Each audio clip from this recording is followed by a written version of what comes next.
এখন যে টপিকটা দেখব সেটা হচ্ছে বিম বেন্ডিং। তো বিম বেন্ডিংয়ের ফর্মুলা হচ্ছে sigma is equal to my/i। তাহলে ধরেন এই জিনিসগুলো আপনারা আগেও করে এসছেন, সো আমি খুব ব্রিফলি যাব না।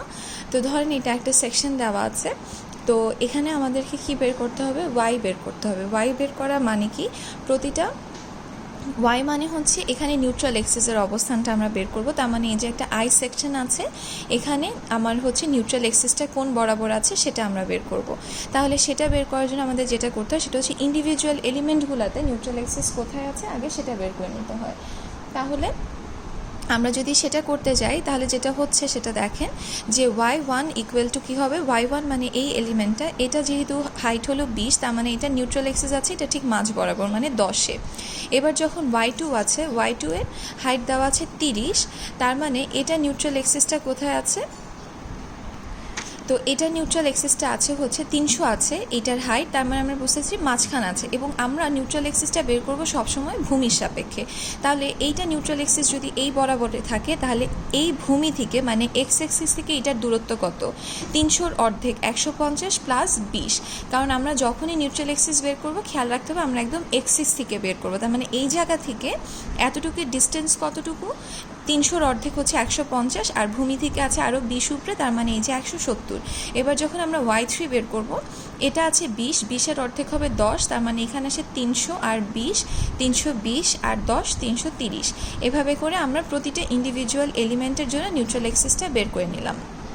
এরপরে ওয়াই বার, তার মানে ফুল আই সেকশনের জন্য কতটুকু হবে, 10 ইন্টু, মানে এটার ফর্মুলাটা হচ্ছে a1 y1 plus a2 y2 a3 y3 divided by a1 a2 a3। তার মানে এটা হচ্ছে ফুল আই সেকশনের জন্য যখন আমরা নিউট্রাল এক্সিস বের করবো সেটার ফর্মুলা এটা। তাহলে a1 মানে কি, a1 মানে হচ্ছে 1 নাম্বার যেই বস্তুটা আছে সেটার এরিয়া, তার মানে 20 ইন্টু 250, 20 ইন্টু 250 ইন্টু y1, এই যে y1। এবার আসবে a2 মানে কত, এইটা মানে হচ্ছে, এবার যদি আমরা দেখি যে a2 মানে কি, a2 মানে হচ্ছে এই এলিমেন্টটা, এটা হচ্ছে গিয়ে দেখেন এটা হচ্ছে 300 ইন্টু 20, তার মানে হচ্ছে এই যে 300 ইন্টু 20 আর y2 এর জন্য 170। এবার যদি আসি আমি a3 ইন্টু y3, তার মানে এটা, তার মানে 250 ইন্টু 20, এই যে 250 ইন্টু 20 ইন্টু y3 হচ্ছে 300। এবার নিচে আমরা সব কয়টা এরিয়াগুলার যোগফল, এই হচ্ছে গিয়ে ফর্মুলা। এবং এভাবে করে আমাদের বের করতে হয়। জাস্ট খেয়াল রাখতে হবে যে ইন্ডিভিজুয়াল এলিমেন্টগুলার নিউট্রাল এক্সিস সবসময় আমাদের এক্স এক্সিস থেকে, সেই এক্সিসটা হচ্ছে এটাও হতে পারে, এক্সিসটা এটাও হতে পারে। ঠিক আছে, আমরা যদি এখান থেকে বের করা শুরু করি তাহলে কি করতে হবে, মানে আমরা যে কোনো এক জায়গায় এক্সিসটা কনসিডার করে নিব, প্রয়োজন হলে আমরা এখানে এবং এই জায়গায় দুই জায়গাতেই ধরে নিতে পারি। যেমন আমি যদি এই জায়গা এখানে এক্সিস ধরে y3টা বের করি তাহলে কি হবে, 20 যোগ 300 প্লাস 10। কিন্তু আমি যদি এই জায়গা থেকে হিসাব করতাম তাহলে হতো কি শুধু 10। তাহলে এভাবে করে আমাদেরকে বুঝতে হবে, কারণ এই অংশ থেকে এই 3 নাম্বার এলিমেন্টের নিউট্রাল এক্সিস কত থাকবে, 20-এর অর্ধেকে। তখন আবার ধরেন এই এক্সিস থেকে এইটার দূরত্ব কত, এই এক্সিস থেকে এইটার দূরত্ব কত, এভাবে করে আমাদের বের করে নিতে হয়। সো আমাদের মেইন টার্গেট হবে, অথবা দুইটার কম্বিনেশন করেও করা যায়। তো যেভাবে সুবিধা হয় সেভাবে করেই আমরা বেসিক্যালি নিউট্রাল এক্সিসটা বের করে নিব। আচ্ছা, তাহলে যখন ওয়াই বার মানে ফুল স্ট্রাকচারের জন্য যখন আমাদের ওয়াই বারটা বের করা হয়ে যাবে, আমরা একটু আগে দেখলাম যে ফর্মুলাটা হচ্ছে sigma is equal to my/i, bending moment বের করার জন্য। তাহলে এখানে আই মানে হচ্ছে bh3/12 প্লাস এডি স্কোয়ার। তাহলে bh3/12 আর এডি স্কোয়ারের জন্য, তার মানে প্রতিটা এলিমেন্টের জন্য বের করতে হবে। তাহলে bh3/12টা যদি আমরা দেখি তাহলে দেখেন ফার্স্ট এলিমেন্টের জন্য বি মানে হচ্ছে 250, h³ মানে 20 কিউব। তাহলে এখানেও কিন্তু আলটিমেটলি তাই হচ্ছে, এই যে 250 into 20 cube, bh3/12 plus AD square. এ মানে কি 250 ইন্টু 20।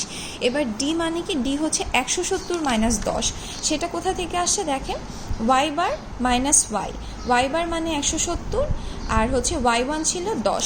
তাহলে এই যে 170 ইন্টু 10, তার মানে bh3/12 plus AD square. D মানে হচ্ছে ওয়াই বার থেকে ইন্ডিভিজুয়াল এলিমেন্টের ওয়াইগুলা বিয়োগ হতে থাকবে। আচ্ছা, তাহলে এবার যদি আমি এটাকে 2 দিয়ে কেন গুণ করেছি, কারণ দেখেন এইটা আর এইটা পুরো সিমেট্রিক আছে, তাই না? তাহলে আমরা যদি বিয়োগ করি তাহলে দুইটা জিনিস সেম আসবে। এই জন্য আমরা 2 দিয়ে গুণ করে নিয়েছি। আচ্ছা, এরপর এটা আপনারা হাতে ক্যালকুলেশন যখন করবেন তখন দেখবেন আলটিমেটলি দুইটার ভ্যালু সেমই আসে। এর জন্য আমরা হলো এটাকে এটাকে আমরা জাস্ট 2 দিয়ে গুণ করে দিয়েছি, ঠিক আছে। কারণ যখনই আমরা দেখতে পাচ্ছি যে এই বরাবর এইটা যা, এই বরাবর এটাও তা, তার মানে আলটিমেটলি যখন আমরা ক্যালকুলেশনগুলো করবো bh³ + 12 AD² তখন দেখবেন কি যে আমাদের দুইটা পাশেরটা সেমই আসছে। ওকে, তার কারণ 170 এটুকু 170 আবার এতটুকুও 170, ঠিক আছে। তার মানে হিসাবটা হয় হচ্ছে যে এই যে 170 মানে যেখানে নিউট্রাল এক্সিস অবস্থান করছে সেইখান থেকে, এবার এই দুইটা কেন এক হয় আমি আপনাদেরকে বলি। এই হিসাবটা হচ্ছে নিউট্রাল এক্সিস থেকে ইন্ডিভিজুয়াল এলিমেন্টটার নিউট্রাল এক্সিসের দূরত্ব কত। তাহলে আমরা জানি যে এই নিউট্রাল এক্সিস এটা আছে 170-এ এবং এই যে ইন্ডিভিজুয়াল এলিমেন্ট ওরটা আছে কত, 10-এ। আচ্ছা, আবার উপরে যেটা আছে দেখেন সেটারও 20, তার মানে এটাও আছে 10-এ, তার মানে 170 থেকে ও 10-এ আছে, 170 থেকে ও 10 আছে। খেয়াল রাখতে হবে ডি বের করার সময় কিন্তু আমরা এক্সিস থেকে করছি না। y1 y2 y3 বের করার সময় যেমন আমরা এক্সিস থেকে হিসাব করছিলাম যে কতটুকু উপরে আছে বা কতটুকু নিচে আছে, কিন্তু যখন আমরা ডি বের করব তখন কিন্তু আমরা এক্সিস থেকে বের করব না, তখন আমরা জাস্ট এই 170 থেকে মানে নিউট্রাল কম্বাইন্ড নিউট্রাল এক্সিস থেকে ইন্ডিভিজুয়াল এলিমেন্টের নিউট্রাল এক্সিসগুলো কতটুকু দূরত্বে আছে আমরা সেটা বের করব। এবং আই যেহেতু একটা সিমেট্রিক এই জন্য আমরা জাস্ট 2 দিয়ে গুণ করে দিচ্ছি। আর এর পরেরটা কততে আছে দেখেন, এর পরেরটা হচ্ছে এই এলিমেন্টটা bh³ মানে হচ্ছে 20 × 300, তাহলে এই যে 20 × 300 bh³ + AD²। এখন দেখেন এইটা নিউট্রাল এক্সিস আছে, এই যে এলিমেন্টটা ওটা নিউট্রাল এক্সিস আছে কততে, 170, তাহলে 170 থেকে 170 তার মানে কি 0 হয়ে যাচ্ছে। তার মানে এই জন্য আমাদের যেটা হচ্ছে সেটা হলো আই এই টার্মটাতে সরি 0 হচ্ছে না, এটাতে হচ্ছে +AD² যেটা সেই টার্মটুকু শুধু 0 হয়ে যাচ্ছে। এর জন্য আমরা শুধুমাত্র bh³ রাখছি। তাহলে আমাদের আই যখন বের হয়ে যাবে তাহলে সিগমা মানে কত, my/i। এম এর ভ্যালু আমাদের হচ্ছে গিয়ে আমরা বের করে নিচ্ছি, কীভাবে বের করছি সেটা আমরা দেখাচ্ছি। ওয়াই এর ভ্যালুটা হচ্ছে আমরা 170 এর আগে কম্বাইন্ড যেটা সেটা বের করে নেওয়া হচ্ছে। আর আই এর ভ্যালুটা এই যে এখান থেকে আমাদের চলে আসে, তাহলে bh³ AD² করলে আমার এটা চলে আসছে। তাহলে y/i সলভ হলে এবার এমটা কীভাবে বের করতে হবে, এই যে এখানে যে একটা লোডিং প্যাটার্ন দেওয়া থাকবে প্রশ্নে, এখান থেকে জাস্ট SFD BMD আঁকতে হবে।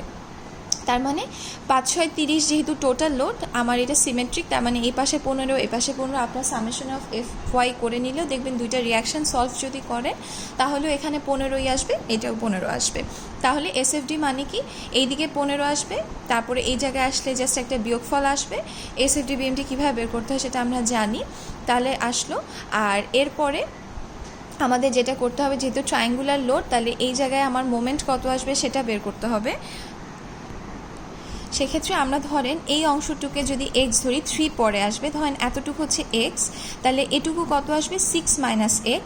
এবার দেখেন এইভাবে করে আমরা সলভ করছি, কারণ ধরেন এইটা একটা ট্রায়াঙ্গেল, এটা একটা ট্রায়াঙ্গেল, এইটার ভূমি বাই উচ্চতা, এটার ভূমি বাই উচ্চতা, তাহলে 6 - x যদি আমি ভূমি বাই ভূমি লিখি তাহলে 6 - x একটা ভূমি, এই ট্রায়াঙ্গেলের ভূমি আবার x, তাহলে এই ট্রায়াঙ্গেলের উচ্চতা 15, এই ট্রায়াঙ্গেলের উচ্চতা 15, পুরোটা সলভ করলে আমার এক্সের ভ্যালুটা আসছে হচ্ছে গিয়ে 3।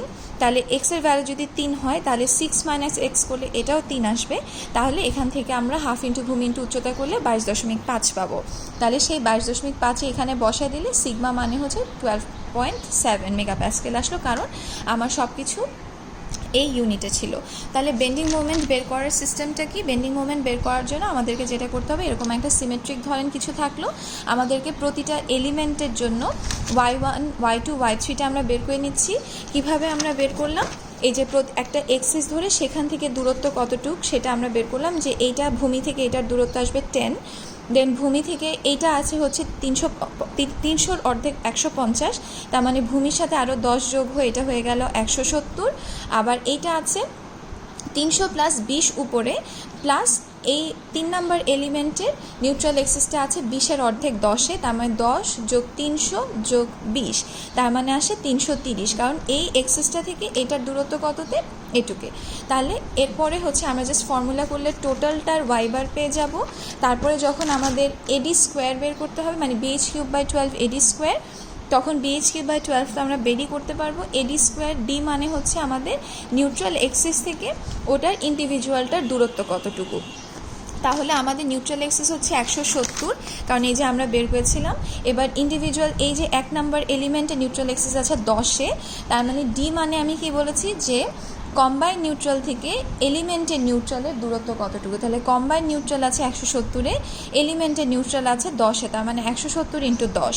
আবার এইটা যেহেতু সিমেট্রিকে আছে সেটাও আমরা একই দেখতে পাচ্ছি যে 170 থেকে 3 নাম্বার এলিমেন্টের নিউট্রাল আছে যেহেতু 20-এর অর্ধেক 10-এ, তার মানে 170 - 10। এবার যখন 2 নাম্বার এলিমেন্টে আসবো তাহলে আমার কি আসছে, 2 নাম্বার এলিমেন্টের ক্ষেত্রে 170 - 170, কারণ আমরা এখানেই বের করে নিয়েছিলাম যে 170 হচ্ছে গিয়ে কম্বাইনটা, এবং এই 2 নাম্বার এলিমেন্টের নিউট্রাল এক্সিস কতটুকু আছে 300। এই যে দেখেন y2 হচ্ছে গিয়ে 170, তার মানে এখানে হচ্ছে গিয়ে নিউট্রাল এক্সিস কম্বাইন্ডও 170 এবং 2 নাম্বার এলিমেন্টের নিউট্রাল এক্সিস যেটা এলিমেন্টারি নিউট্রাল এক্সিস সেটাও 170। এখন আপনারা যদি 330 দিয়েও করতে চেতেন তাহলেও কিন্তু অ্যান্সারটা সেমই আসতো। আপনারা জিজ্ঞেস করতে পারেন যে মিস তাহলে আমরা যখন 3 নাম্বার এলিমেন্ট করলাম তখন 330 থেকে কেন বিয়োগ করলাম না। আপনারা যখন করে দেখবেন এটা খেয়াল রাখবেন যে তখন আর y3 থেকে করার প্রয়োজন নেই, যেহেতু দুইটা সিমেট্রিক। আমাদের যেহেতু মাপতে হবে যে নিউট্রাল এক্সিস থেকে কতটুকু উপরে বা নিচে আছে, তার মানে সিমেট্রিক হলে জাস্ট 2 দিয়ে গুণ করে দিলেই চলবে। তাহলে এভাবে করে এটা সলভ হবে। এখন যদি সিমেট্রিক না হয় সেক্ষেত্রে কি হবে, যেহেতু আপনাদেরকে আমি এতক্ষণ সিমেট্রিক দিয়ে করলাম এবং আপনাদের একটা কনফিউশন তৈরি হতে পারে যে 2 দিয়ে গুণ করে দিলেন, কিন্তু ওইটা তো আসলে আমরা কিভাবে করে হিসাব করব যদি সিমেট্রিক না হয়। এই কারণে আমি জাস্ট এই অঙ্কটাতে আমি শুধু আইটা কিভাবে বের করতে হয় সেটুকু আমি দেখাচ্ছি। দেখেন এটা কোনো সিমেট্রিক না, এটা একটা উল্টা টি একটা সেকশন। তাহলে এটা যদি 1 এলিমেন্ট হয় এবং এটা যদি আমাদের 2 নাম্বার এলিমেন্ট হয়, সেক্ষেত্রে আলটিমেটলি কী হচ্ছে আমরা যদি আঁকি তাহলে আশা করি আপনাদের অঙ্কটা সলভ হয়ে যাবে। তাহলে 1 নাম্বার এলিমেন্টে নিউট্রাল এক্সিস আছে কোথায়, ভূমি থেকে এতটুকে, তার মানে 10-এর অর্ধেক 5-এ। এবার 2 নাম্বারটার ধরেন সেটা যদি মাঝখানে কোথাও হয়, তার মানে সেটা 250-এর অর্ধেক, তার মানে 125-এ আছে, এবং এই জিনিসটা ভূমি থেকে কতটুকু উপরে আছে, 10 উপরে আছে, তার মানে 125 + 10, তার মানে 135। 1 নাম্বার এলিমেন্টের নিউট্রাল এক্সিস আছে 10-এ, ভূমি থেকে 10-এ।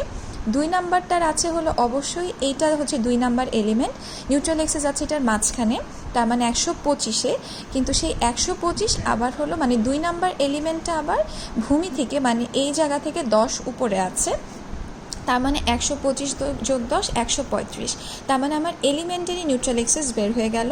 এবার যখন আমি y বার বের করব তখন কি হচ্ছে, ফর্মুলা হলো y1 × a1 y2 × a2 / a1 + a2। তাহলে দেখেন 5 × 3000 × 10, একটা শূন্য বেশি, আবার 135 × 250 × 150, আর নিচে টোটাল এরিয়াটা আমরা y বার বের করে ফেললাম। এখন আমরা আসি BH3/12 AD স্কোয়ার, ওই জিনিসটা যদি এখানে হয় তাহলে কিভাবে হবে। 1 নাম্বার এলিমেন্টের জন্য BH3/12 কীভাবে আসবে, 3000 × 10 BH3/12, এ হচ্ছে 3000 × 10 30,000। এবার আসুন আমরা যদি বলি ডি স্কোয়ার কীভাবে বের করব। ডি এর কথা আমি কি বলছিলাম যে কম্বাইন নিউট্রাল এক্সিস থেকে এলিমেন্টটা নিউট্রাল এক্সিস কতটুকু দূরত্বে আছে। তা দেখেন কম্বাইন নিউট্রাল আছে 77.22, এই যে। এবার এলিমেন্টটা নিউট্রাল কততে আছে, 10-এর অর্ধেক 5-এ গেল। এবার পরের এলিমেন্ট, তার মানে এটার জন্য আবার BH3/12, বি হচ্ছে 150, এইচ হচ্ছে 250, তাহলে BH3/12, এ মানে এ হচ্ছে 150 × 250। এবার দেখি আমার ডি স্কোয়ার কীভাবে হবে। ডি মানে কি বলেছিলাম যে এলিমেন্টের নিউট্রাল এক্সিস থেকে আমার কম্বাইন নিউট্রাল এক্সিস। তাহলে দেখেন কম্বাইন নিউট্রাল এক্সিস কত, 77.22 মাইনাস কত করব, এলিমেন্টের নিউট্রাল এক্সিস কততে আছে, 135-এ আছে, এই যে। তাহলে 77 - 135 হোল স্কোয়ার, এটা যেহেতু স্কোয়ারে আছে তার মানে মাইনাসে মাইনাসে প্লাস হয়ে যাবে, ঠিক আছে। তাহলে ফর্মুলাটা এটাই, সবসময় খেয়াল রাখতে হবে যখন আমরা ইন্ডিভিজুয়ালি y1 y2 y3 বের করব, আমরা সবসময় ভূমি থেকে চিন্তা করব যে ভূমি থেকে সবসময় ইন্ডিভিজুয়ালটা মাঝখানেই থাকবে, কিন্তু হিসাবটা হবে ভূমি থেকে সে কতটুকু উপরে আছে। আর ডি স্কোয়ার বের করা মানে হচ্ছে এই যে y বার থেকে ইন্ডিভিজুয়ালটা কতটুকু দূরত্বে আছে সেটা।